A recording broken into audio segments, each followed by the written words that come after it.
Welcome to the deep dive. So you've shared this really interesting graphic briefing with us, covering the top 10 global news stories from, just the last 12 Well, that's right. It's hours? like a snapshot of the world right now. Exactly, a visual digest.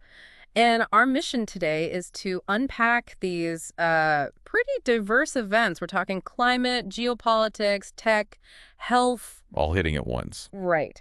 And we want to get a handle on the immediate impact, but also, the bigger picture for you. Yeah, it's amazing how fast things move. Mm. And connecting the dots between these stories, that's the real key, isn't it? Mm-hmm. Finding out how, say, a conflict in one region might ripple out and affect markets, Sure. or how a tech development connects to human rights. That's how you get the full picture. That interconnectedness, that's definitely the theme today. Okay, let's start with the geopolitical stuff. It's pretty tense. Ukraine. Yes, the claim about shooting down a Russian Tu-22M3 bomber near Donetsk. Moscow's admitted losing contact, but not confirmed the shoot down itself. What's the significance here, if it's true? Well, a Tu-22M3, that's a strategic asset, Mhm. a long-range bomber. Losing one is significant, materially. Okay. But it could also signal, maybe enhanced Ukrainian air defense capabilities, Mhm. or maybe just a tactical success. Either way, it's a blow to Russia's air power projection there. Got it. Okay, shifting focus now. Over to the Indo-Pacific.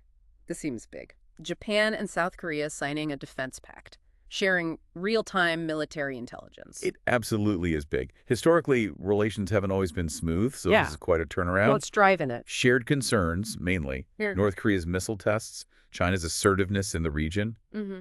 It's pushing them together. Right. And what's fascinating here is just how quickly these strategic alignments can shift when there's a perceived common threat. It's all about collective security now. Interesting. Okay, let's pivot. While tensions simmer there, some nations are making big moves on climate. India's solar super corridor. Ambitious plan, aiming for 100 gigawatts of clean energy by 2030. Just to give us some scale, how much is 100 gigawatts? Think about Germany's entire current installed solar capacity. Right. It's roughly that much. So yeah, it's huge. Wow. Climate advocates are praising the scale, naturally. But there are also, real questions about land acquisition. You need a lot of space for that kind of project. Which contrasts so sharply with what's happening in Brazil, doesn't it? A state of emergency in parts of Amazonas. Yeah, it's dire. Wildfires, extreme heat, deforestation. It's a perfect storm, They unfortunately. have depleted firefighters. Over 2,000, yeah. And they're calling for international help. It really shows how these environmental crises hit hard locally and globally. Mm-hmm. I mean, the Amazon, it affects global climate patterns. And if you connect this to the bigger picture, the economic fallout from these disasters is immense, far beyond Brazil's borders. Speaking of economic fallout, the markets. Brent crude oil is up past $80 a barrel. Yep, that's making waves. What's behind that surge? Primarily, it seems to be renewed tensions in the Middle East, plus signals from OPEC, plus that they might keep supply tight. And the immediate impact. Inflation fears again. Definitely renewed inflation fears.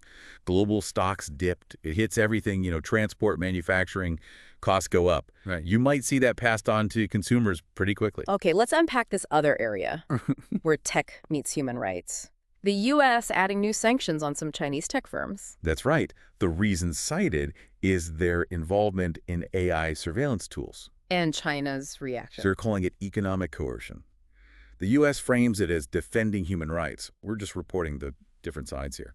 What kind of AI surveillance are we actually talking about? Often it's things like advanced facial recognition, collecting biometric data, sometimes even predictive policing tech Mm-hmm. used for mass monitoring. Right. And it raises that fundamental question, sovereignty versus universal rights.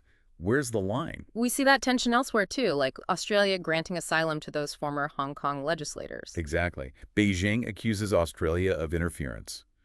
Rights groups applaud it as upholding democratic values. It's the same underlying tension. Okay, bringing it a closer for some listeners, domestic politics, the UK. General election called for October 17th. Prime Minister Sunak looking for a mandate. They're facing economic challenges, pressures on healthcare, immigration. A lot on the table there.